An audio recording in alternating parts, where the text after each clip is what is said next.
وزیر دفاع پاکستان هندوستان را به جنگ تهدید کرد و پای افغانستان را در ناامنی کشورش دخیل دانست. خواجه آصف گفته هند از خاک افغانستان در حمله به پاکستان استفاده می کند و اسلام آباد نمی تواند در این مورد خاموش بماند. معاون اداری رئیس الوزرای افغانستان اما می گوید به هر گونه تجاوز و حمله به افغانستان پاسخ دندان شکن می دهیم. سلام، به این بخش خبر و تحلیل از یک خوش آمدید. من احمد شاشکوهمن هستم و این مهم را به بحث میگیرم با شهسوار سنگروال، استاد، نویسنده و آگاه روابط بین الملل. سنگروال صاحب، بسیار ممنون که فرصت دادین. واقعا وزیر دفاع پاکستان با این صحبتایی که تازه کرده یک بار دیگر پای افغانستان و هند را در ناامنی های کشورشان کشیده و مشخصا آیا فکر میکنین این ادعاها به نفع پاکستانی ها هست یا به ضررشان؟ بسم الله الرحمن الرحیم. عرض ادب دارم خدمت شما شکومن صاحب عزیز و همچنان بیننده تلویزیون شما و همکارای تکنیکی شما. ممنون. بله، متاسفانه که همیشه پاکستان ادعای به مورد خود مطرح ساخته و ما فکر میکنیم که خوبتر از همه ای خواب دودن که پاکستان در امور داخلی کشور خود متوجه باشه و نامنی که در پاکستان موجود است در حل و فصل او باید اقدام بکنه و این تهمت زدن با افغانستان یا با هند یا با کشورهای دیگه ما فکر میکنیم که اضافه تر خواهد بودن، مناسبات دیگه هم خرابتر خواهد ساختن. خوب است که از طریق مذاکرات مشکلی که داره با کشورهای که نامش میگیره با او باید مطرح سازه و این تهمت زدن ما فکر نکنیم که حل مسائل سیاسی و یا نظامی که در کشور پاکستان یا در اطراف اکنافی او صورت گرفته حل و فصل شود. درست. سنگروال صاحب، یک بحث دیگه مطرح است که وزیر داخله پاکستان امروز صحبتایی کرد، آقای نقوی، و گفت که دیگر راه مذاکره مسدود هست چون هنوز است تهدیدهایی را از خاک افغانستان به پاکستان میبینن. فکر میکنین اون تهدیدهایی که به قول پاکستانی ها از خاک افغانستان وارد میشه آیا واقعا مشکل داخلی پاکستان است که باید حل بکنن یا ای است که ناامنی خودشان را ملامتیش و بار ملامتیش را به دوش همسایه بگذارن وقتی که اونها یک کشور اتمی هستند و ظاهرا توان هضم اون حراس افغانی را در خاکشان دارند؟ بله، اگر فرضاً یک قدرت اتمی است و تقریبا در حدود 700,000 قوی نظامی دارد و ای که نتانه که منازعاتی که فعلا در از طریق TTP و از طریق نهضت آزادی بخش بلوچستان و یا بعض گروه های دیگه که در مقابل حکومت پاکستان قیام کرده و او را کنترل نسازه، خوب خواد بودن که کشورهای همسایه خود تهمت نزنه. و همیشه متاسفانه که وزیر داخله، وزیر دفاع و همچنان لوی درستیز پاکستان همیشه همی تهدید کرده و گفته که همسایه ما یعنی افغانستان در امور داخلی کشور ما دست درازی میکنه. ما فکر نکنیم که یک واقعیت داشته باشه و ای که میگه که ما در آینده هیچ تصمیم نداریم که با مثل که در ترکیه و یا در قطر همراه افغانستان مذاکرات داشتیم و او را باز اثر بگیریم. ما فکر کنیم که برای اساسی نخواهد بودن. باز هم پاکستان فکر کنه و متوجه امور داخلی کشور خود باشه و تهمت نزنه و این فایده هم نمیکنه نه با کشور افغانستان و نه با کشور پاکستان. خواست اصلی پاکستانی ها چیست؟ مشخصا پاکستانی ها با این ادعاها که ناامنیشان را مشکلش در افغانستان میبینن دنبال چی هستن؟ آیا واقعا برشان سود داره یا خیر؟ خوب فرمودین. اصلا در داخل پاکستان موضوعات علاوه از اینکه ناامنی موجود هستند، مناسبات اجتماعی و همچنان پرابلم های اقتصادی در داخل کشور موجود است. برای شما در می اواخر معلوم شد که به نام 27 ترمیم به نام 27 که در پاکستان شروع شدن و تمام احزاب سیاسی گفتن که یک کودتای پارلمانی بودن.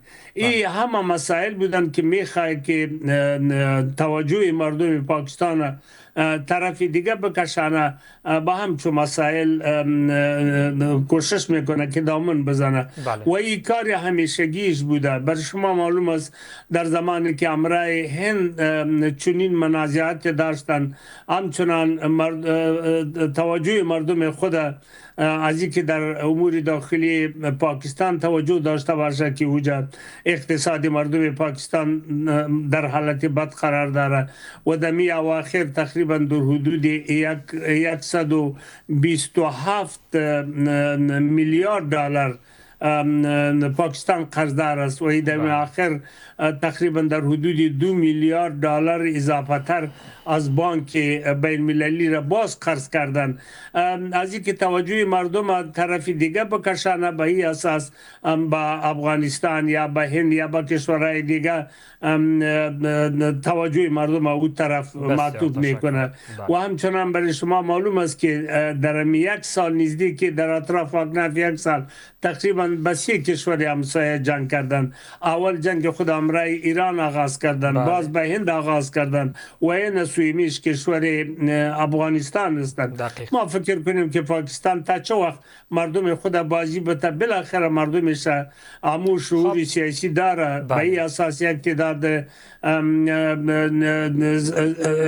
احزاب سیاسی ائتلاف کرده و در مقابل پاکستان که پاکستان همین ترمیم 27 با مردم به نفع مردم پاکستان نیست، باید این را پس بگیره. بسیار تشکر. با این حساب امارات اسلامی شاهد بودیم هر باری که روابطش با هندوستان گسترش یافته، تنشش با پاکستان همچنان افزایش یافته. حالا راه را بر امارات چگونه میبینین؟ باید کدام پالیسی و در واقع سیاست را در پیش بگیرد تا ام بتانه دمو سیاست مستقل و اقتصاد محورش با هندوستان رابطه خوب داشته باشه و رابطه تجاری و سیاسی داشته باشه و همچنان حالا همسایه برالش پاکستان، همسایه افغانستان است را از خود نرنجانه. شکومن صاحب گرامی، اگر در افغانستان هر کشور، هر حکومت، امارات اسلامی باشه یا قبل ازی یا بعداً حکومتایی که به قدرت برسن و یا در مجموع هر کشوری که ادعای استقلال کامل سیاسی داشته باشه، او حق داره که بر هر کشور جهان باید ارتباطات اقتصادی، سیاسی و فرهنگی داشته باشه. افغانستان هم من حیث یک کشور مستقل حق داره که با همسایه خود یا با جهان ارتباطات اقتصادی و سیاسی خود داشته باشه. این که هند امروی افغانستان از نگاه بندر چابهار برای شما معلوم است که بسیار بر دو کشور ارزش تجارتی داره، باید ارتباط داشته باشه. و این که پاکستان رای خود مسدود کرده و میگه که این ما رای خودم مسدود کردیم، شما با جهان یا با هند که دشمن ما هم ارتباط نگیرین، این دیگه امو نهایت درجه سفید چشمیست و اصلا نه به مناسبات دیپلماتیک میفهمه و نه به مناسبات اجتماعی و یا بسیار زورآور است یا بسیار بی‌شرم است که چنین گپی میزنه. این حق مردم افغانستان است که در عرصه مختلف چی اجتماعی، اقتصادی و کلتوری همه کشورهای جهان باید ارتباط داشته باشه. بسیار تشکر. شهسوار سنگروال، استاد، نویسنده و آگاه روابط بین الملل، از حضورتان در برنامه امشب. و در ادامه هم همکارم اسماعیل سادات گزارشی در همین مورد آماده کرده که با هم میبینیم.